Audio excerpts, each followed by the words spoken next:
Innal hamdalillah nahmaduhu wa nasta'inuhu wa nastaghfiruh wa na'udzu billahi min shururi anfusina wa min sayyiati a'malina may yahdihillahu fala mudhillalah wa may yudlilhu fala hadiyalah. Asyhadu an la ilaha illallah wahdahu la syarikalah wa asyhadu anna Muhammadan abduhu wa rasuluh la nabiyya wa la rasula ba'dah. Ikhwati fillah, hadirin hadirat kaum muslimin dan muslimat yang dimuliakan Allah. Mari kita awali kajian kita dengan memperbanyak ungkapan sekarang kita berada di tempat yang terbaik itu dan di kegiatan yang paling dicintai oleh Rasul kita yang mulia. Majelis ilmu, sebuah majelis yang mudah-mudahan semakin mendekatkan diri kita kepada surganya Allah Subhanahu wa ta'ala. Man salaka tariqan yaltamisu fihi ilman sahalallahu lahu tariqan ilal jannah. Siapa yang menempuh jalan tujuannya adalah untuk mendapatkan ilmu, maka Allah akan mudahkan baginya jalan menuju surga. Oleh karena itu, perbanyaklah hadir di majelis ilmu. Selagi kita bisa duduk, duduklah di situ, karena di situ ada rahmat Allah. Di situ ada kasih sayang Allah. Di dalamnya ada doa-doa malaikat.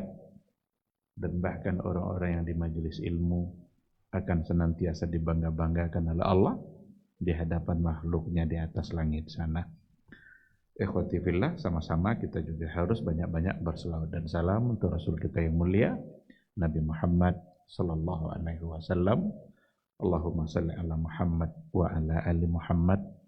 Mudah-mudahan kita adalah umatnya yang senantiasa merindukannya dan mencintainya. Kita harus jujur dalam mencintai Rasul, karena cinta kepada beliau itu cinta yang menyelamatkan, bukan dalam persoalan dunia tapi dalam persoalan akhirat. Ada dulu sahabat bertanya, ya Rasulullah, kapan terjadinya hari kiamat? Rasul tak menjawab. Rasul malah balik bertanya, madza a'adatta laha? Apa yang engkau persiapkan untuk hari kiamat itu? Sahabat itu menjawab, a'adattuha bihubbillahi wa bihubbi rasuli. Aku persiapkan hari kiamat itu dengan mencintai Allah dan mencintai Rasulnya.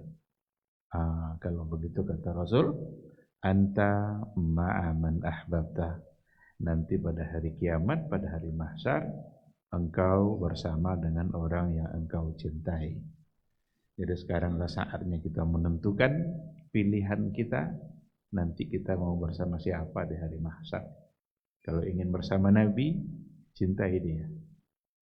Ingin bersama Rasul dan orang-orang bersama Nabi pasti selamat, karena Nabi sudah dijamin selamat dari dunia sampai akhirat.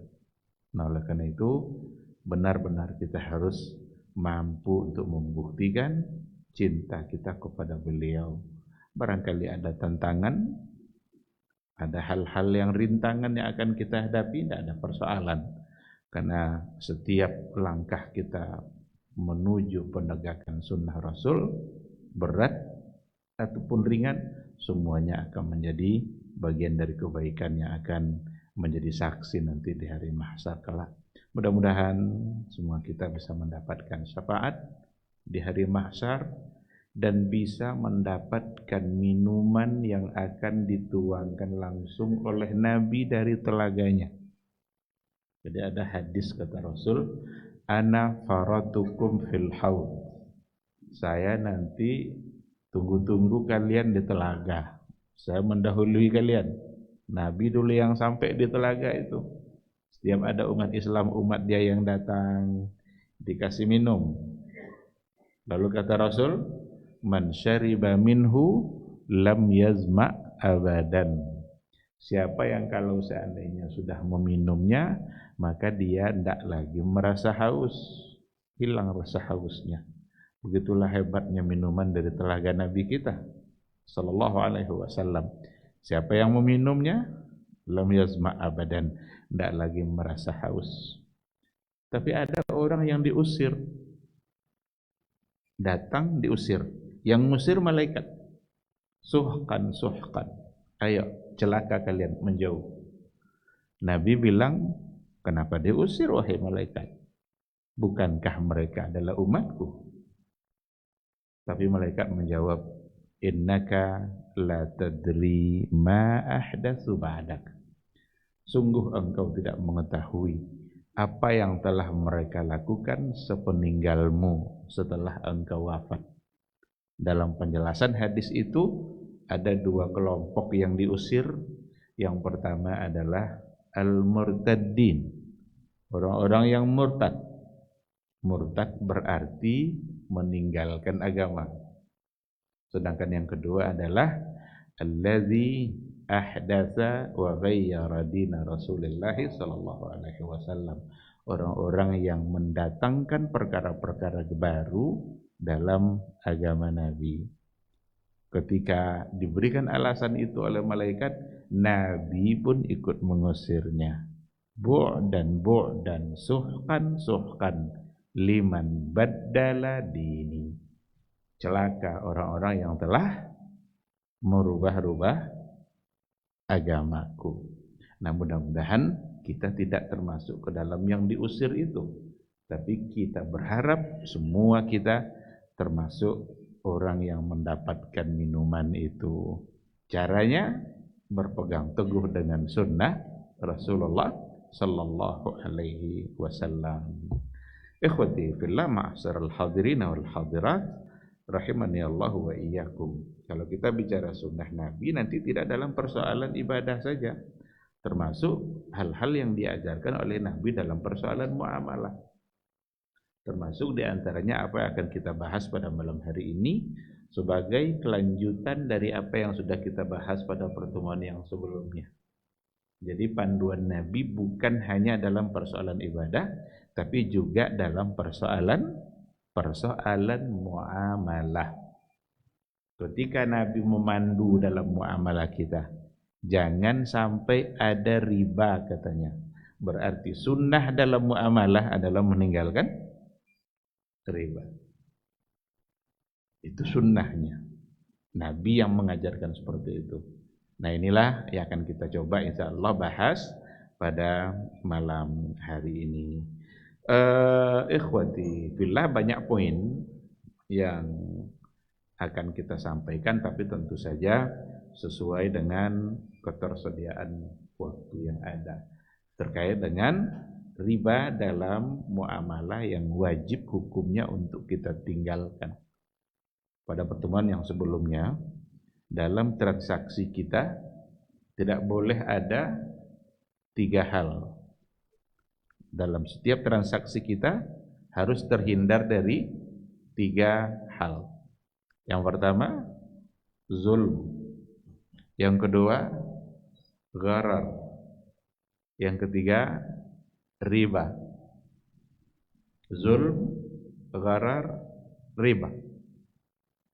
Zulmun, kezaliman, perbuatan perilaku dalam bertransaksi. Angka yang dicurangi, timbangan yang tidak pas, seharusnya 10 dijadikan 9, zulm. Perbuatan orangnya. Kalau gharar, ketidakjelasan yang ada pada barang, bukan perbuatan orangnya, tapi ketidakjelasan yang ada pada barang. Buah yang belum masak, durian yang masih putiknya, kemudian dijual seharga buah durian. Nabi melarang. Naha Rasulullah sallallahu alaihi wasallam an bai'is simari qabla buduwi salahiha. Nabi melarang untuk memperjualbelikan buah-buahan qabla buduwi salahiha, sebelum nampak terang akan menjadi buah. Itu namanya gharar. Kalau dijual juga berarti gharar. Pada masa jahiliyah dulu banyak sekali praktek-praktek jual beli yang di dalamnya ada gharar. yang kadang-kadang masih bertahan perilaku dan cara seperti itu pada zaman sekarang. Ada katanya di satu tempat, tapi tidak di kita, di tempat lain. Katanya kalau jual beli sapi, itu tidak dengan menengok sapinya secara langsung, tapi tebak-tebakan saja. Atau ada orang kalau pada masa jahiliyah dulu, jual beli pakaian, tidak ditengokkan pakaiannya, tapi disentuh. Ini lembut, ini kasar, lembut kasar itulah nanti yang mereka pastikan harganya, tapi tidak dengan memperlihatkan langsung barangnya. Pasti di situ akan ada gharar. Dan yang ketiga, yang tidak boleh ada dalam transaksi kita adalah riba. Apa itu riba? Coba kita lihat secara ringkas. Riba itu secara bahasa artinya adalah ziyadah, tambahan. Riba bermakna ziyadah. Awalnya 5 jadi 7, berarti 2 riba. Tapi secara istilah syar'inya adalah ziyadatun lam yuqabilha iwadun. Ziyadah, satu bentuk penambahan, lam yuqabilha iwadun, yang tidak diimbangi dengan imbalannya. Jadi satu sisi aja yang bertambah, yang satu sisi tidak mendapatkan imbalan apapun dari penambahan itu. Inilah yang definisinya secara syar'i. Dan riba itu nanti bisa terjadi pada dua hal. Jadi riba secara umum, secara garis besar, itu dapat terjadi pada dua hal. Yang pertama pada ad-dain, pada hutang piutang. Sedangkan yang kedua pada al-bay', pada jual beli. Berarti riba ad-duyun, riba yang terdapat di dalam hutang piutang. Dan kedua, riba al-buyu', riba yang terdapat di dalam transaksi jual beli. Dalam dua hal inilah praktek riba akan banyak terjadi. Dalam hutang piutang umpamanya, jelas dalam bentuk penambahan. Ada orang yang meminjam uang umpamanya 1 juta, nanti dikembalikan 1.200.000, dikembalikan dengan tambah 200 tanpa ada imbalan apapun yang didapatkan oleh yang berhutang, hanya ditambah-tambah gitu saja. Maka 200-nya menjadi riba. Baik penambahan itu nanti disepakati di awal atau nanti ketika ada keterlambatan. Jadi kalau disepakati awal umpamanya 1 juta, nanti dalam waktu 1 bulan kamu harus lunas dan bayarnya nanti 1.200.000. Itu sepakat dari awal.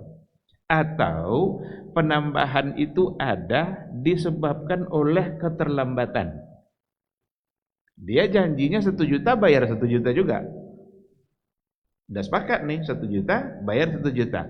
Ada kesalahan enggak sampai di situ? Belum ada, karena 1 juta baliknya 1 juta. Tapi ternyata ketika waktu yang sudah dijanjikan, yang berhutang belum mampu untuk bayar. Tiba-tiba yang memberikan piutang tadi, yang memberikan pinjaman mengatakan, oh karena ada keterlambatan berarti kamu harus bayar segini, lebih dari 1 juta. Itu 2 cara bentuk hutang, dan dua-duanya ternyata tidak dibenarkan oleh agama, karena itu adalah menjadi bagian dari riba. Maka itu namanya riba ad-duyun. Dikatakan az-ziyadatul masyruṭah allati ya'khudhuha ad-da'inu minal madin nadhir ta'jil.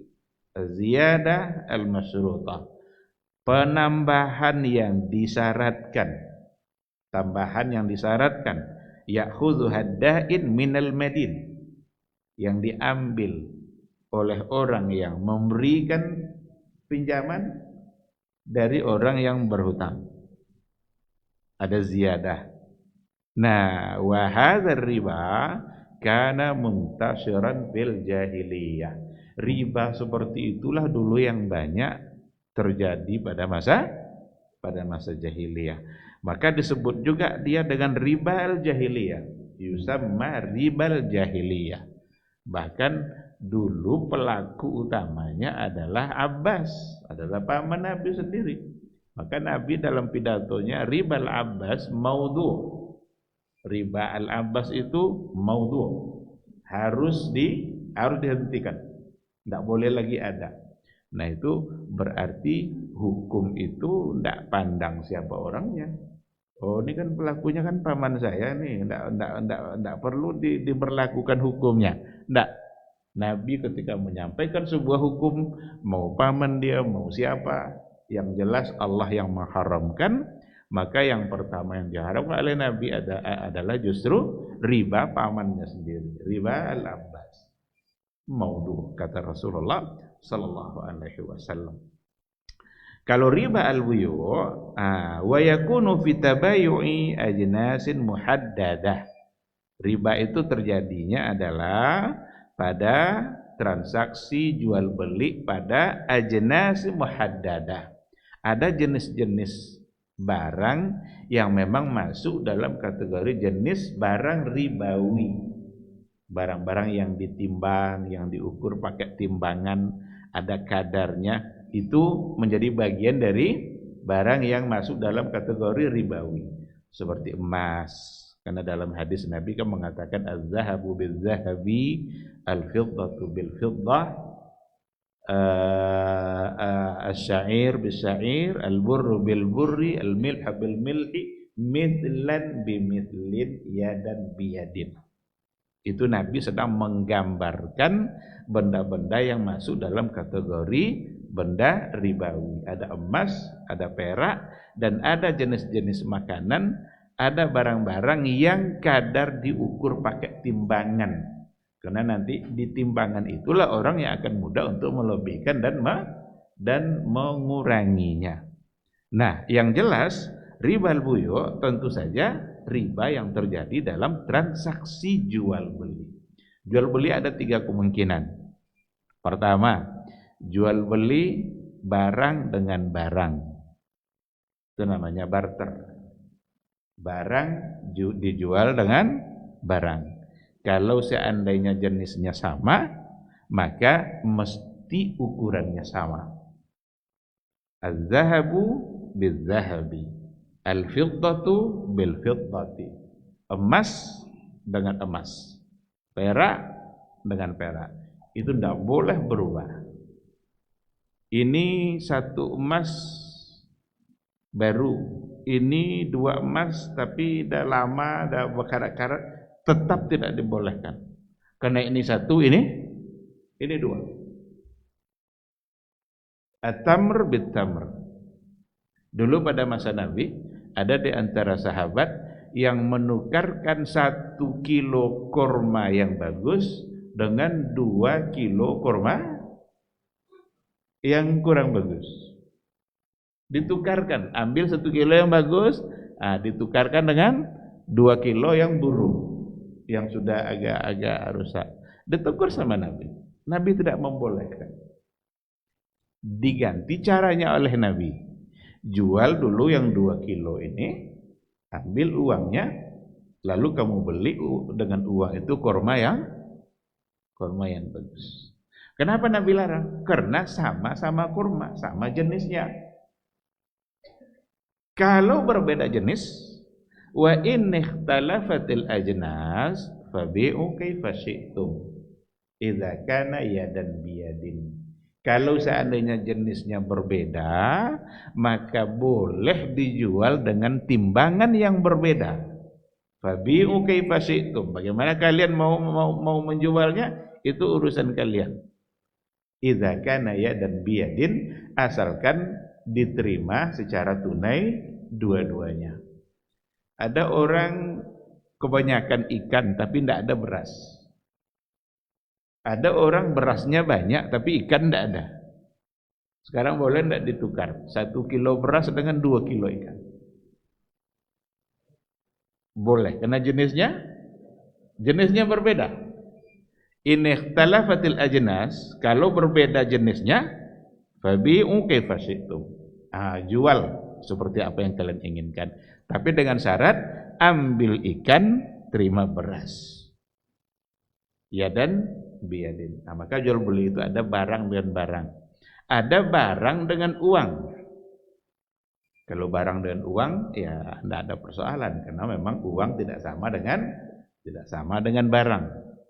Kita beli sesuatu kebutuhan harian kita, gula, bayar pakai uang. Itu jual beli juga.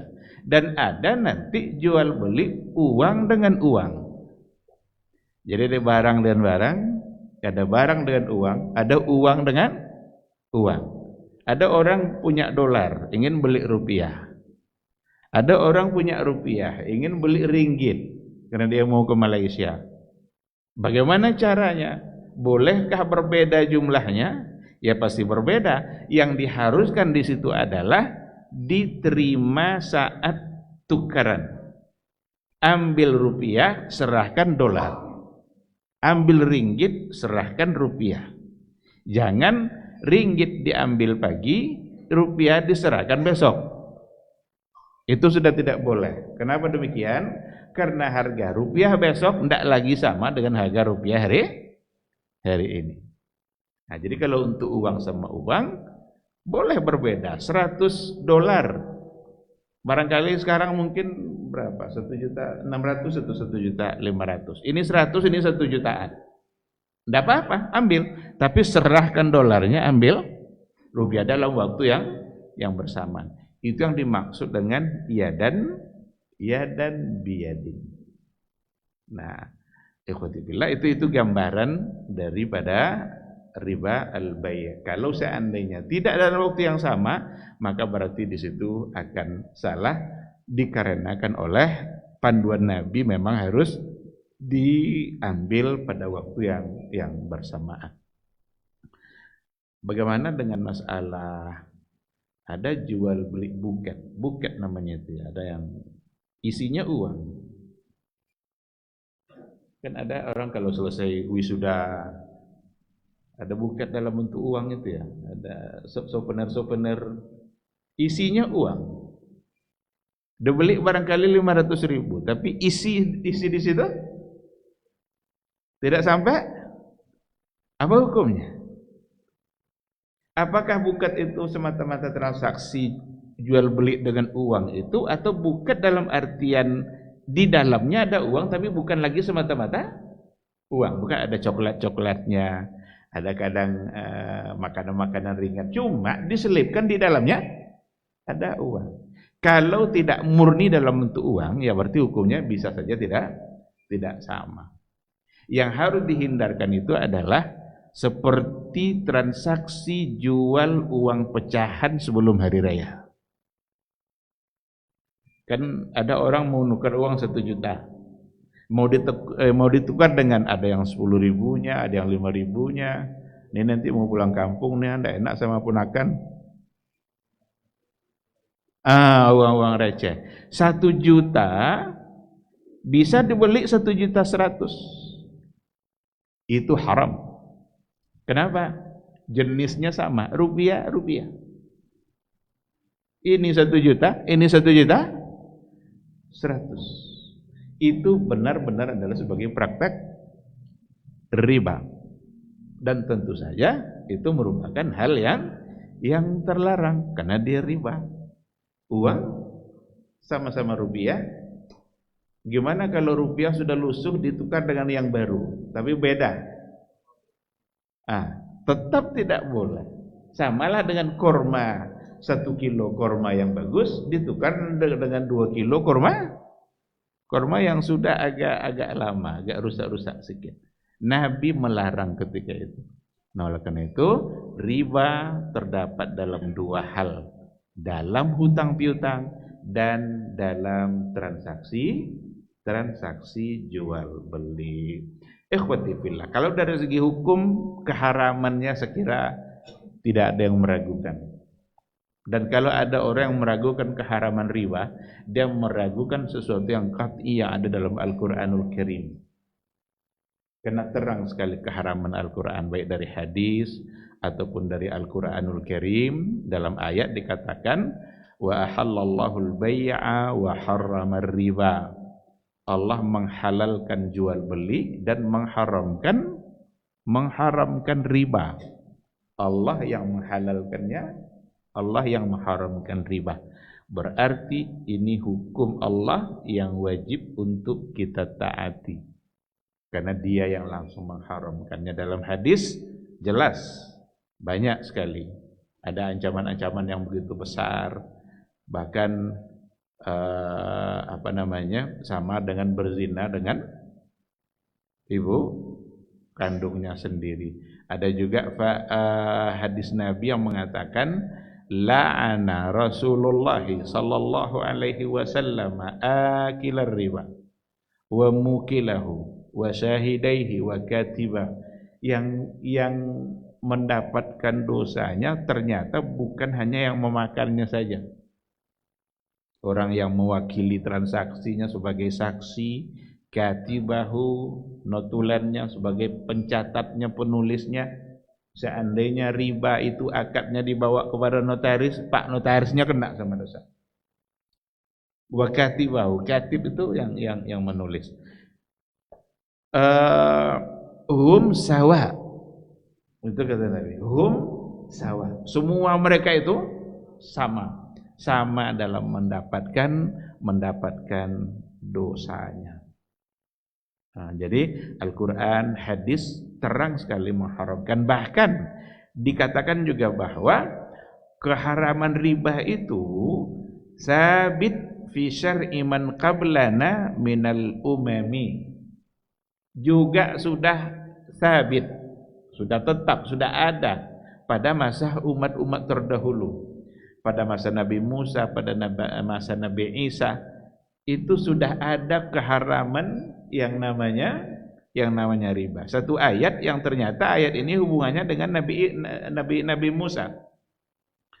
Wa akhdhihimur riba wa qad nuhu anhu. Mereka tetap mengambil riba padahal sungguh mereka telah dilarang. Dikatakan oleh ulama tafsir ayat ini berkaitan dengan praktek riba pada masa Nabi Musa. Dan itu juga sudah diharamkan pada masa Nabi Nabi Isa alaihi salam. Oleh karena itu keharaman riba yang ditetapkan dalam Al-Quran pada masa Nabi Muhammad sallallahu alaihi wasallam berarti itu bukanlah perkara yang baru. Bukan perkara yang baru. Bahkan dikatakan juga wa kanat Quraisy fil jahiliyah tuqirru bi khubsihi. Orang-orang jahiliyah pada masa Nabi dulu, mereka ternyata sudah tahu kalau riba itu harta yang buruk, yang tidak baik. Orang-orang jahiliyah dulu tahu dia hasil dari perbuatan riba itu, hasil dari perbuatan yang menghasilkan uang riba itu, ini adalah uang yang tidak baik. Makanya kan dulu ketika Ka'bah runtuh karena datang banjir, itu kan mau dibangun ulang.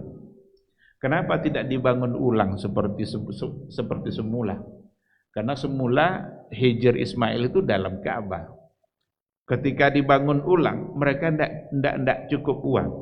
Sebenarnya bukan tidak cukup uang. Mereka punya uang, tapi mereka tahu uangnya adalah uang riba. Dan mereka tidak mau menggunakan uang riba itu untuk membangun Ka'bah. Berarti mereka kan paham kalau seandainya hasil yang mereka dapatkan apakah dari riba, apakah dari menjual khamar, apakah dari mencuri, apakah dari ini, dari itu. Kalau tidak baik uangnya, berarti tidak boleh dibangunkan pada Ka'bah. Sehingga Ka'bah dibangun tidak lagi seperti yang sebelumnya. Maka sekarang Hijr Ismail berada di luar dinding Ka'bah. Sebenarnya hukumnya di dalam.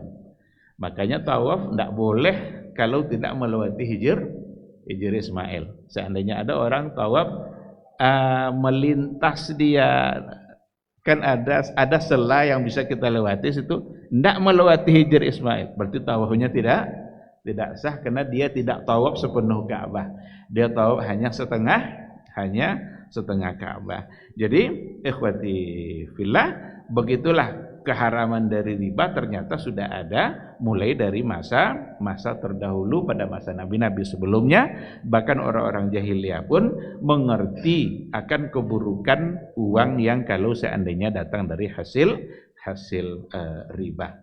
Kenapa diharamkan? Ya, saya kira alasannya juga sudah sangat terang. Di sini diberikan penjelasan yang cukup panjang. Intinya adalah ziyadatur ribawiyah yu'khaz fihi malul insan min ghairi iwad. Kita mengambil hak orang lain secara tidak benar. Kita mengambil hak orang lain, seharusnya itu bukan milik kita, milik dia, tapi kita ambil sementara dia tidak mendapatkan apapun. Yang kita berikan adalah 1 juta, kemudian dia harus bayar 1.500.000, kita ambil 500 ini secara paksa, sementara dia tidak mendapatkan apapun dari 500 yang kita ambil. Disinilah kezalimannya. Kalau seandainya dengan cara tidak zalim, karena ada nanti cara yang diatur oleh agama dan itu dibolehkan. Apa contohnya? Umpama tidak disyaratkan apapun, tetapi orang yang tadi merasa terbantu, dia ingin memberikan lebih dari yang dia pinjam. Boleh enggak? Boleh. Betul-betul dia merasa terbantu dengan uang 10 juta itu. Jarang-jarangnya orang mau pinjam uang 10 juta. Sekarang mau dia. Karena dia merasa terbantu, hajatnya terpenuhi. Nanti saat dia bayar, diberikannya 10 juta sesuai dengan yang dia ambil, yang dia pinjam, tetapi dia ingin berterima kasih dengan memberikan lebih tanpa ada syarat apapun. Bolehkah? Jawabannya boleh. Atau barangkali bukan dalam bentuk uang, dalam bentuk yang lain, hadiah apakah gitu, untuk anak-anaknya diberikan di luar dari 10 juta yang dia pinjam. Nah, yang begitu-begitu agama membolehkan. Yang tidak boleh itu kalau sudah disyaratkan dari awal. Nah, ini kullu qardin jarra manfa'a fa huwa riba. Setiap utang piutang yang di situ ada manfaat maka menjadi riba. Itu diantaranya adalah yang dimaksud yang manfa'a masyru'ah. Manfaat yang disyaratkan dari awal. Tapi kalau seandainya ada manfaat tapi tidak disyaratkan, maka itu tidak mengapa. Di antara hikmah diharamkannya juga adalah itu nanti akan yaqta al-ma'ruf bainan nas, memutus kehendak-kehendak baik yang terjadi sesama manusia dalam persoalan hutang. Yang diinginkan adalah keinginan hawa nafsunya saja. Padahal keinginan baik itu orang mau memberikan hutang pinjaman seperti itu satu kebaikan yang tidak ada ribanya. Betul, itu adalah satu kebaikan. Sekarang kalau riba yang diperbanyak, maka terputus kebaikan yang tadi itu. Yang terjadi adalah keinginan dan kehendak hawa nafsu. Nanti juga akan semakin banyak orang-orang kaya yang memanfaatkan kesempatan bagi orang-orang miskin. Orang kaya memanfaatkan kesempatan dari kesulitan orang-orang miskin. Seharusnya yang terjadi kan bukan memanfaatkan kesempatan dalam kesempitan seperti itu. Justru semangat untuk tabarruk pada saat orang-orang fakir miskin dalam keadaan sulit. Oleh karena itu benar-benar persoalan riba berarti dia bertransaksi dengan semata-mata sesama manusia, dia lupa dia bertransaksi dengan Allah, berdagang dengan Allah Subhanahu wa taala. Karena kalau berdagang dengan Allah pasti tidak akan ada ruginya.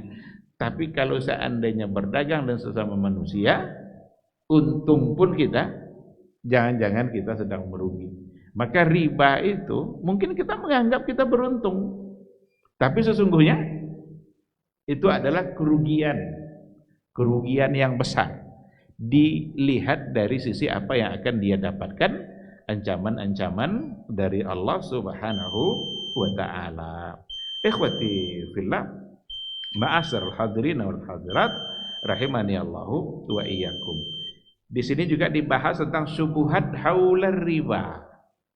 Ada syubhat haular ribanya. Apa contoh syubhatnya? Yang pertama syubhatnya adalah riba itu haram kan kalau seandainya ad'afan mudha'afah.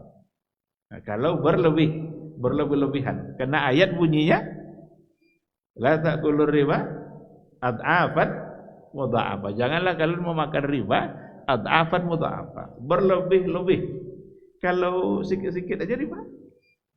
Tidak ada sebenarnya riba yang sikit-sikit, asal lebih berarti bagian dari riba. Ini syubhat.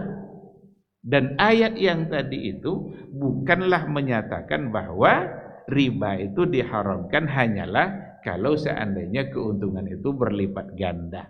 Bukan hanya yang berlipat ganda seperti itu, karena ayat itu sesungguhnya adalah sedang memberikan ancaman bagi pelaku riba, penekanannya pada ancamannya bukan pada ad'afan mudha'afah. Sama seperti ayat di mana dikatakan la tashtaru bi ayati samanan qalila. Janganlah kalian perjualbelikan ayat-ayatku dengan harga yang sedikit. Betul kalau harga yang banyak? Nah, jadi tidak bisa dipakai di situ mafhum mukhalafah. Oleh karena itu syubhat itu terbantahkan karena ayat itu fokus pada ancamannya bukan fokus pada mengharamkan berlipat gandanya. Wallahu a'lam. Waktu Isya masuk kita akan jawab dulu suara azan insyaallah.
Bismillahirrahmanirrahim. Alhamdulillah wassalatu wassalamu ala Rasulillah wa ala alihi wa sahbihi wa mawala. Ikhwati fillah, ma'asyiral hadirin wal hadirat, rahimani Allah wa iyyakum. Kembali kita kepada materi kita sebelum kita bertanya jawab. Jadi itu yang pertama adalah syubhat yang muncul bahwa riba itu baru menjadi haram kalau seandainya berlipat ganda. Dalilnya dalam syubhat itu ayat ya ayyuhalladzina amanu la ta'kulur riba ad'afan mudha'afah. Ya orang-orang beriman, janganlah kalian memakan harta riba ad'afan mudha'afah, berlipat ganda. Seolah-olah dipahami dari ayat itu kalau sedikit seolah dibolehkan. Itu syubhat yang tidak dapat diterima, tidak boleh dibenarkan.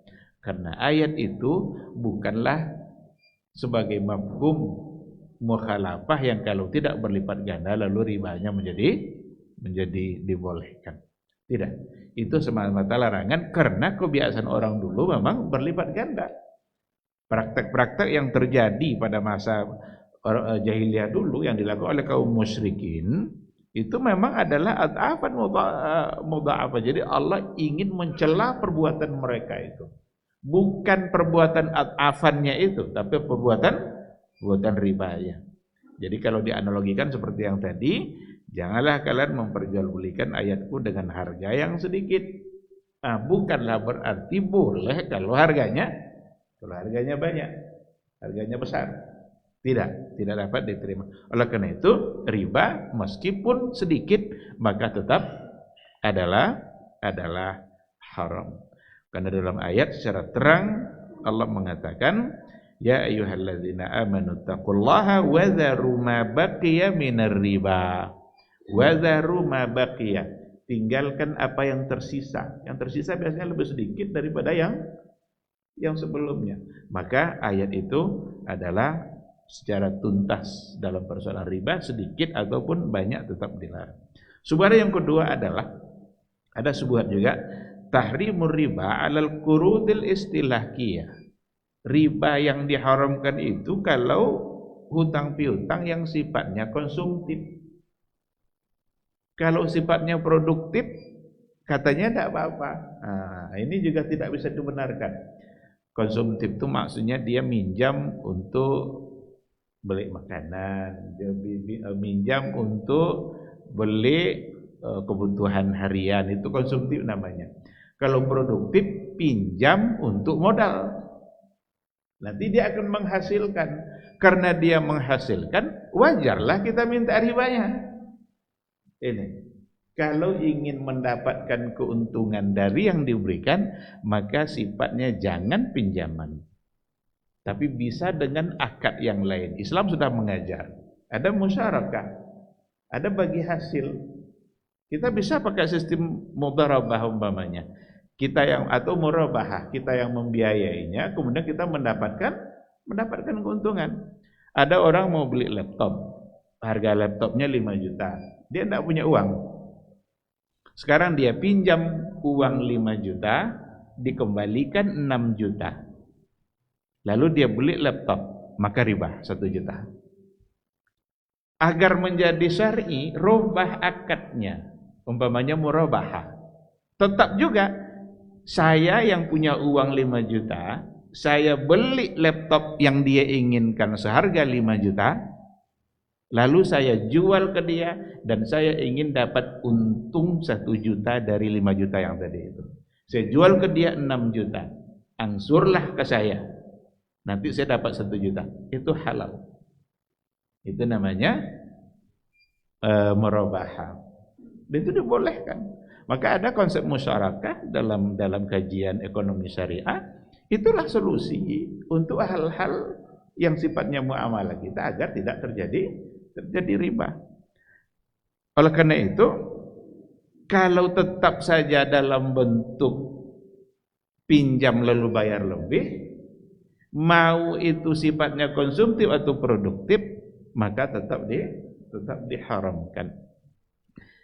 Saya ingin kembali kepada pertanyaan yang pada bulan yang lalu itu, apa hukumnya kalau kita buka usaha modalnya dari riba? Tentu haram, karena riba hukumnya adalah haram. Sekarang kita ambil sesuatu yang haram, lalu kita jadikan modal, maka itu adalah sesuatu yang tidak dibenarkan. Cuma kalau nanti menghasilkan, hasilnya gimana? Nah, tadi kan yang diharamkan itu perbuatan kita memulai usaha pakai uang riba. Berarti adalah kita sudah salah. Karena jelas kesalahannya. Riba diharamkan lalu kita pakai untuk usaha. Cuma kalau sudah berlanjut usaha itu lalu ada hasil dari usaha, ada keuntungan. Hasilnya ini apa hukumnya?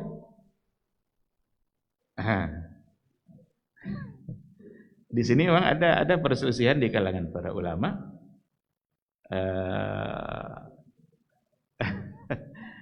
Malam tadi saya coba baca ada fatwa di kalangan para ulama juga.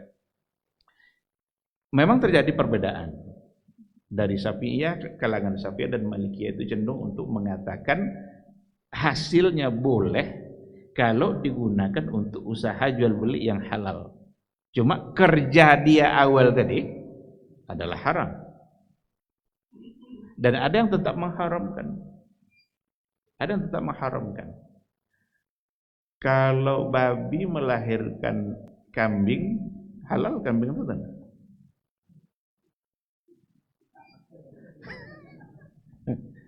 Babi kecil anak tapi yang dilahirkan kambing. Halal atau haram? Hanya induk babi kan? Tetapi yang saya baca itu dia fokus pada jawaban yang dia tidak berikan penjelasan yang mengharamkan, tapi sebahagian mengharamkan. Dia bilang begitu. Ada yang membolehkan karena ada kerja, ada usaha dia. Dia menghasilkan. Ada sebagian yang membenarkan. Kalau memang semata-mata dari riba, karena riba itu, apakah kalau seandainya ada transaksi dalamnya riba? Kan jelas haram. Tapi apakah menjadi milik kita? Enggak. Sekarang kalau kita beli motor atau mobil, akadnya di dalamnya ada riba. Lunaslah sekarang mobil atau motor itu. Itu sah enggak jadi milik kita? Sah. Berarti itu kepemilikan kita. Cuma dalam akadnya ada yang fasid. Oleh karena itu harta haram itu ada dua. Ada yang haram karena memang enggak ada akad. Dicurinya. Tidak ada akad curian terus. Kalau akad tidak curian orang. Berarti itu kan harta yang ada di tangan kita, tetapi tidak ada akadnya. Itu milik kita enggak? Tidak. Kalau dijadikan sebagai modal sama hasil-hasilnya tetap tidak halal. Karena memang itu bukan milik kita.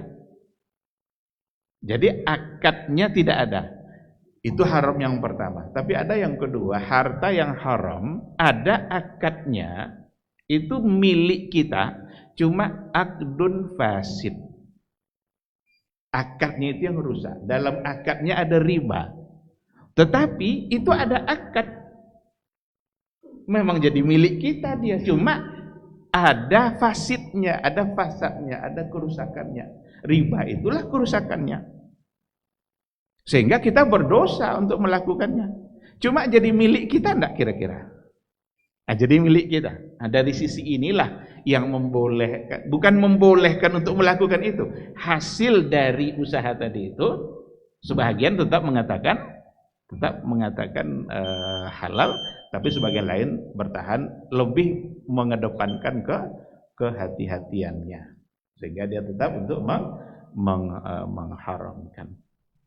Nah, oleh karena itu dikarenakan oleh ada akad dan itu bisa menjadi sah menjadi milik kita, hanya saja di dalam akad itu ada sesuatu yang rusak dan ternyata hukumnya berbeda ketika ada barang yang di tangan kita yang tidak ada akadnya. Sehingga muncul pertanyaannya begini, apakah uang hasil riba perlu dizakatkan?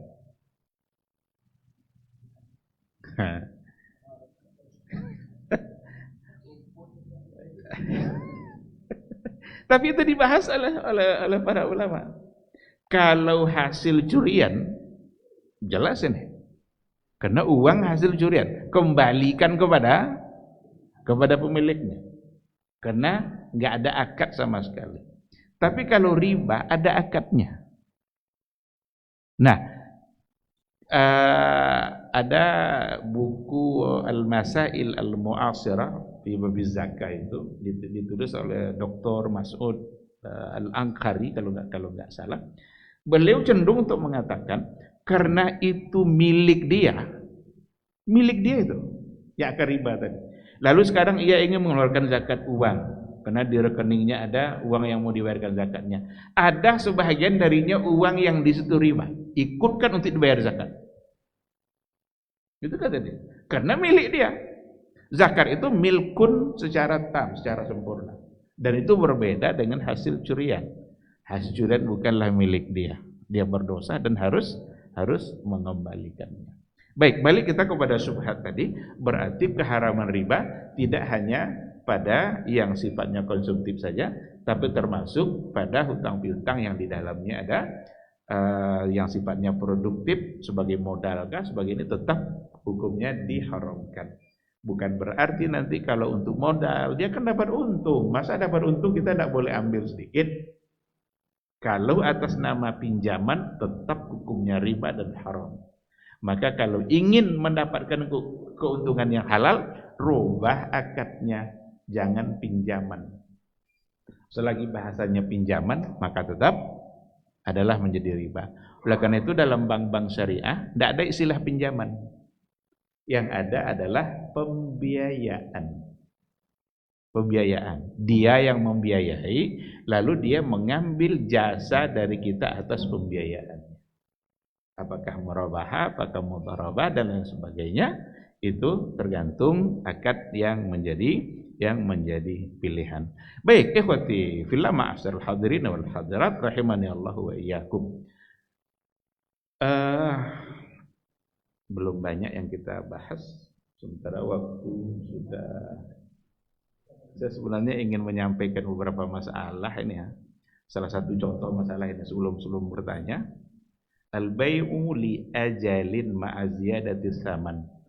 Boleh enggak membeli sesuatu tidak tunai, bayarnya nanti tapi harga dilebihkan. Kalau bayar sekarang 1 juta, kalau bayar bulan depan 1.100.000. Ziyadatus saman. Apakah tambahan tadi menjadi riba atau tidak? Ini satu contoh masalah. Ada beberapa masalah, tapi saya tidak akan yakin untuk menyampaikan banyak masalah.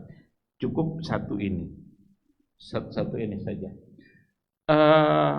Kalau cash, ini harganya. Tapi kalau tidak cash, 2 kali bayar kah, 3 kali bayar kah, nanti jadi 1.500.000. Menambah harga karena tidak tunai itu, apa hukumnya? Boleh atau tidak? Di sini ada 2 pandangan para ulama.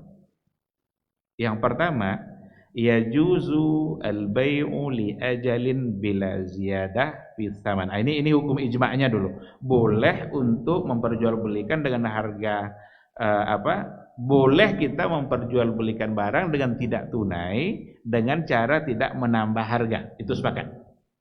Bayar sekarang 1 juta, bayar bulan depan 1 juta juga. Itu sepakat. Itu elok bono orang. Tak tahu orang macam itu bila bayu lainnya tidak tertambah sekali itu elok orang tu. Maka itu ijma, sepakat. Amma iza zida fi tsaman. Di sini baru. Adapun kalau seandainya ditambah harganya karena pembayaran yang tidak tunai, tidak cash, Faqad ajaza dzalika ammatul fuqaha. Dibolehkan hal itu oleh ammatul fuqaha, mayoritas ahli fikih. Wa mana'a minhu ba'dul ulama. Tapi ada sebagian kecil di antara ulama yang melarang. Berarti mayoritas membolehkan. Sementara sebagian kecil tidak membolehkan. Apa alasan yang tidak membolehkan itu? Ya, ada ribanya. Tapi dibantah oleh kelompok pertama. Itu tambahan seperti itu tidak riba, tidak sama dengan yang tadi. Karena ada di antara umpamanya rumah. Umpamanya rumah itu harganya 100 juta. Kalau mau bayar langsung, bayarlah 100 juta. Ini dikasih waktu 5 tahun. Jadi 150. Karena rumah ini memang 5 tahun berikutnya dia tidak akan 100 juta lagi. Ya kan? Kalau seandainya 5 tahun berikutnya dia baru bayar, tetap harga segitu, tentu rugi yang punya rumah. Jadi ada rasionalitasnya kalau seandainya harga dilebihkan. Maka mayoritas ulama mengatakan boleh. Sebagian kecil yang menolak. Karena di situ sama aja ada riba kan, tapi ditolak itu tidak sama. Wajar. Ini ada kemudahan yang dia dapatkan, ini ada keuntungan yang dia berikan. Ini dimudahkan oleh cara bayar yang tidak tunai, ini diuntungkan dengan uang yang lebih. Jadi dua-duanya sama-sama mendapatkan keuntungan. Nah, alasan yang melarang juga itu sama dengan dua transaksi dalam satu objek. Kan Nabi melarang untuk melakukan 2 akad dalam satu objek transaksi. Dibantah juga oleh kelompok pertama, itu tidak sama. Yang dilarang itu adalah yang 2 akad dalam satu objek yang dilarang itu adalah ketika tidak diberikan penjelasan pilihannya yang mana, mau tunaikah atau tidak. Pokoknya diambil aja dulu tanpa menyebutkan pilihannya yang mana, apakah bayar cash atau bayar secara diangsur. Nah, itu baru terlarang karena ada 2 akad di situ yang terjadi dalam satu objek. Adapun kalau diberikan kepastian, kalau seandainya langsung bayar hari itu, nih harganya. Tapi kalau ingin agak ringan mungkin sampai sebulan berikut, maka harganya dilebihkan. Oleh karena itu, dalam hal ini penulis buku ini juga Dr. Thariq bin Talal Al-Anqawi. Ini adalah muzakkirah di Fakultas Ekonomi dan Perbankan Islam di Ummul Qura. Jadi kajian ekonomi syariahnya ini diktatnya, ini bukunya. Jadi kita nih sekarang kayak belajar di Ummul Qura ya. Karena inilah diktatnya. Ditulis oleh Dr. Thariq bin Talal Al-Anqawi namanya. Nah, beliau merojihkan at-tarjih al-arjah yang lebih kuat huwa qaulu ammati ahlil ilmi, adalah pendapat mayoritas ulama bijawazi hadzal bai', dengan membolehkan cara jual beli seperti tadi. Oleh karena itu, seandainya memang dilebihkan harganya, tapi harus jelas harganya berapa. Jangan tidak jelas. Umpamanya yang jelas itu hanya angsuran bulanannya saja, tapi harga barangnya tidak jelas. Situ akan jadi masalah. Kalau tunai, ini dia. Tapi kalau mau ada keringanan dengan cara sekali, 2 kali, 3 kali, ini pula harganya. Nah, jelas harganya, maka itu insya Allah akad yang dibenarkan. Baik, ikhwati fillah, sekira cukup satu persoalan ini, mungkin kita buka tanya jawab. Silakan.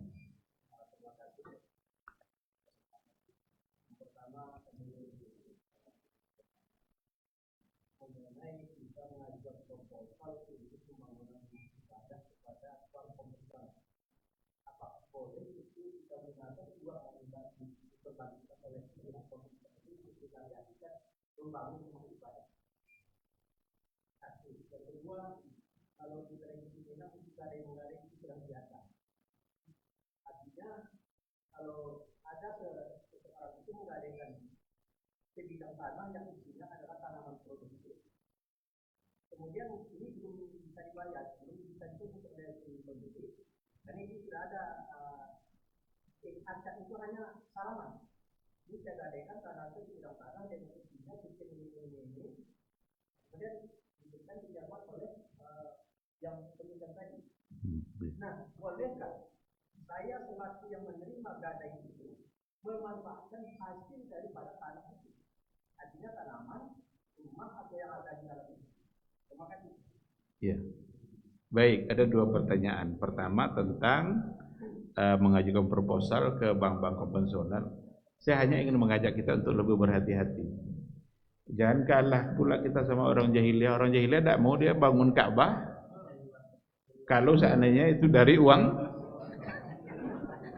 Kan orang jahiliyah tadi itu kan tahu dia kalau ini uang riba, tidak mau dia bangun Ka'bah dari uang itu, karena dia tahu dari riba itu adalah ini.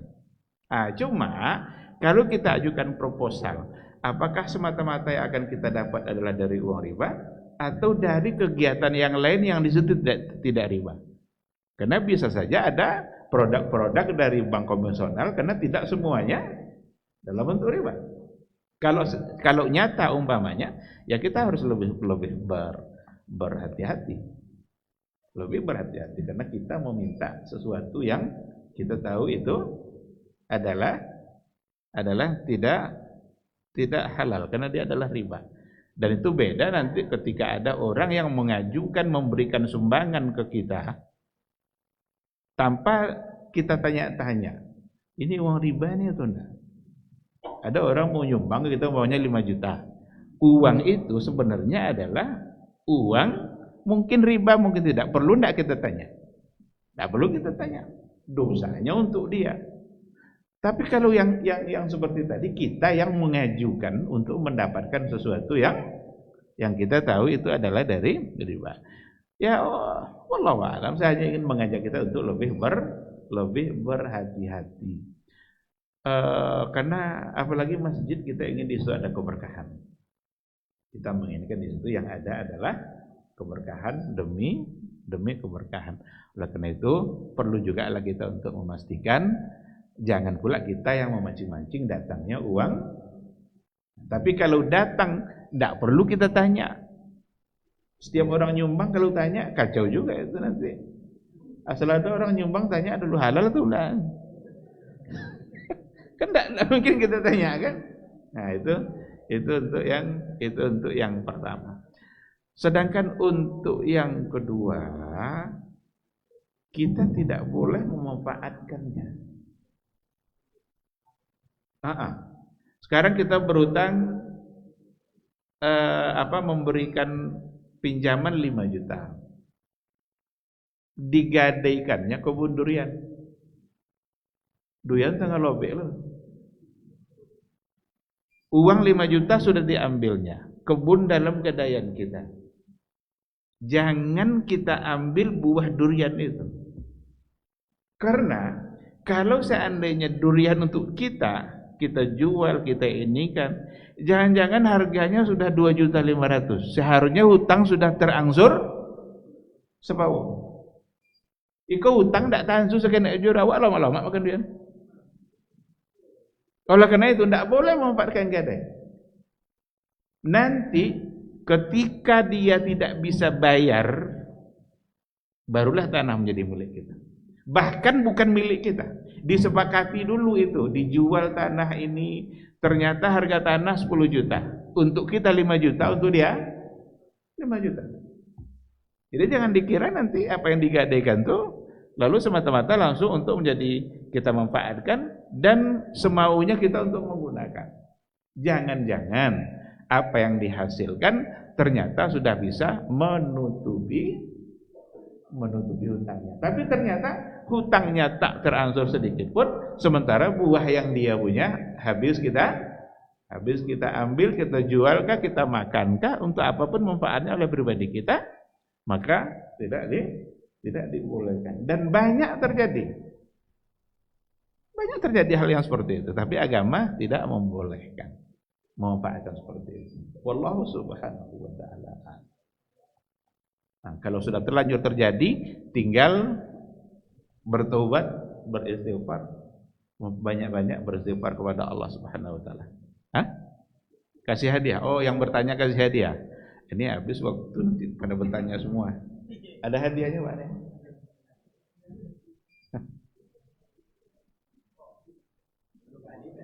Alah, lah 2 kali. Pilihlah apa buat nak ni?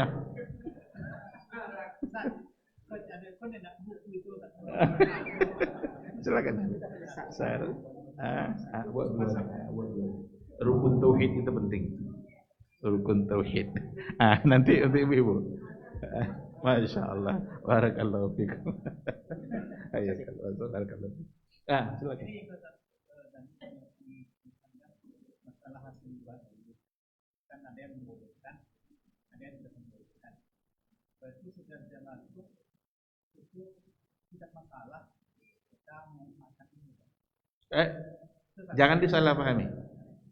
Kalau betul tidak tiap apa ya ambil riba, enggak, itu salah. Kita menggunakan modal pakai riba haram, dosa. Enggak, itu hasilnya tadi. Kalau kita kan bertobat ini, mana hasilnya ada nih? Iya. Jadi pemanfaatan hasilnya kan katakan ada bentuk pendapat. Ada yang membolehkan. Iya. Ada yang tidak. Tetap untuk mengedepankan kehati-hatiannya. Iya. Yang kedua kan, ini kan praktik bank syariah gitu. Iya. Pengalaman kita. Ini misalnya kita dengan bank syariah kita mau mengambil. Kalau sebelumnya kan, ini yang menggunakan mobil disepakati berapa jumlahnya.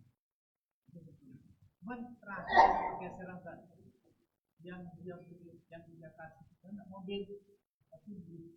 Jadi katanya ini sistem uang kalah diwajibkan. Jadi bagaimana yang iya. Praktek produk-produk syariah sudah ada fatwa-fatwa yang mengatur. Tinggal lagi bagaimana bank-bank syariah benar-benar melaksanakan fatwa itu sesuai dengan yang seharusnya. Ada orang mau mobil, harganya 100 juta. 100 juta. Jangan bank kasih uang, dah silakan kamu beli. Nah, bank harus beli dulu mobil itu dan dia jual kepada pembeli. Itu yang harusnya. Karena si pembeli tidak lagi membeli nanti ke dealernya. Karena sudah dibeli oleh bank. Biar bank itu bisa menjual kepada nasabahnya, kepada orang yang mau. Dan kalau seandainya bank ingin menjual, tentu dia harus memiliki dulu. Karena Rasul melarang memperjualbelikan barang yang belum milik kamu. Miliki dulu. Bagaimana cara memilikinya? Dibeli. Maka dibelilah ini oleh bank.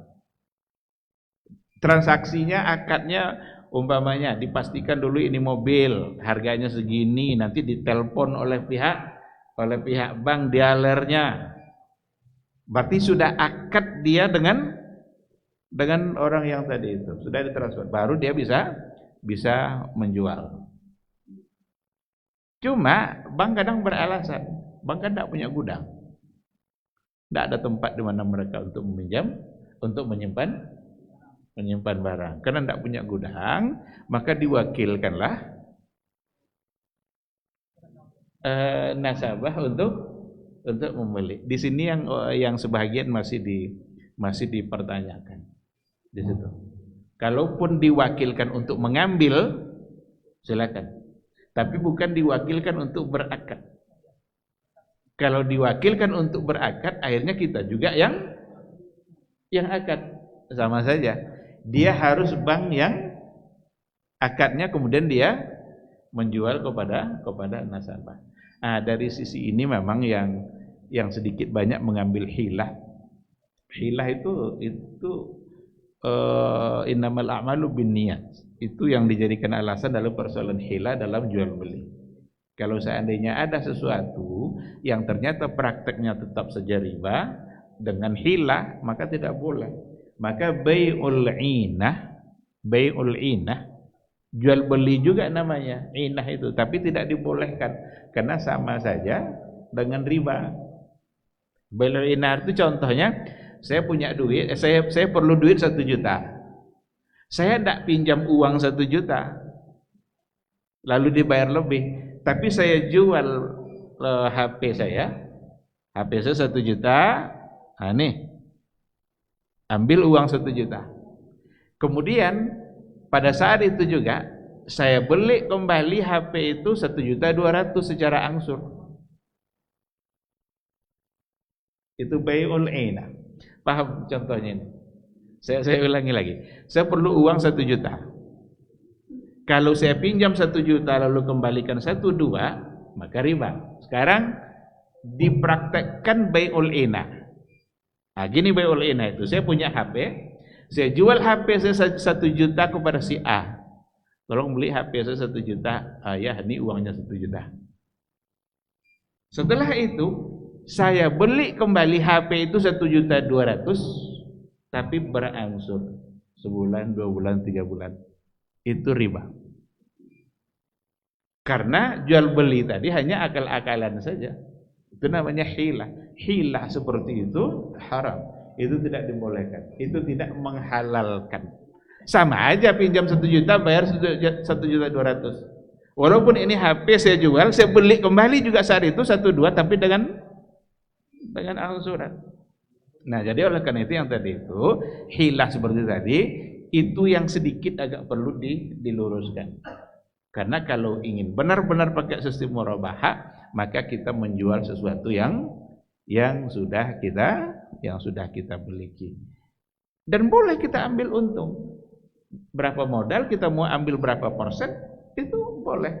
Kan jadi halal. Kenapa bukan yang dihalalkan itu yang diikuti?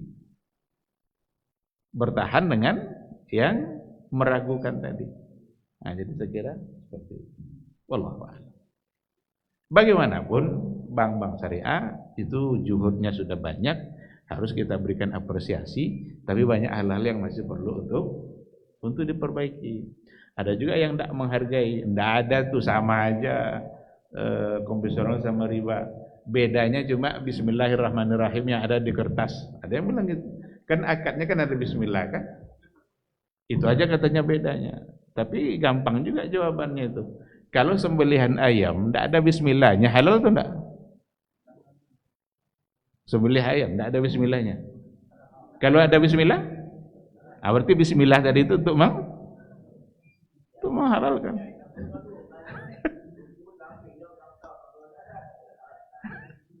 Nah, oleh karena itu tidak menganggap sama sekali tidak ada beda, saya kira juga tidak pas. Kita perlu menghargai jasa banyak orang yang memang sudah berjuang untuk mengembangkan ekonomi syariah. Masih ada kurang? Iya. Sama-sama diluruskan. Kalau ada kurangnya, ada fatwa Dewan Syariahnya DSN, Dewan Syariah Nasional, itu buku panduan transaksi pada bank-bank syariah. Sudah banyak fatwa mereka, tinggal lagi melaksanakan fatwa sesuai dengan fatwa itu. Tidak boleh diakal-akali, dibuat-buat sendiri. Wallahu subhanahu wa ta'ala alam. Dia yang bertanya kasih hadiah.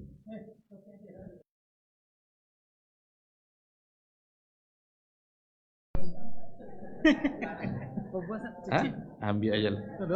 Jangan sodol. Terima kasih, Pak. Dan di sodol. Barakallahu fikum.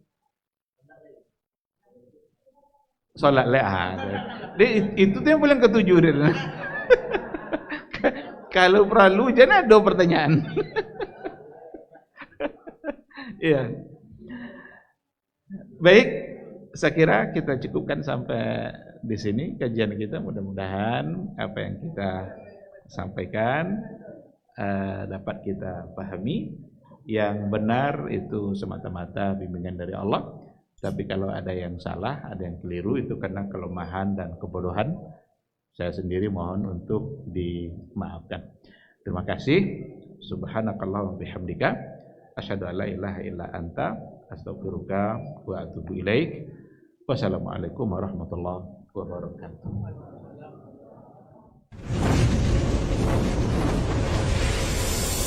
Baba TV Sunnah, belajar agama baru alim.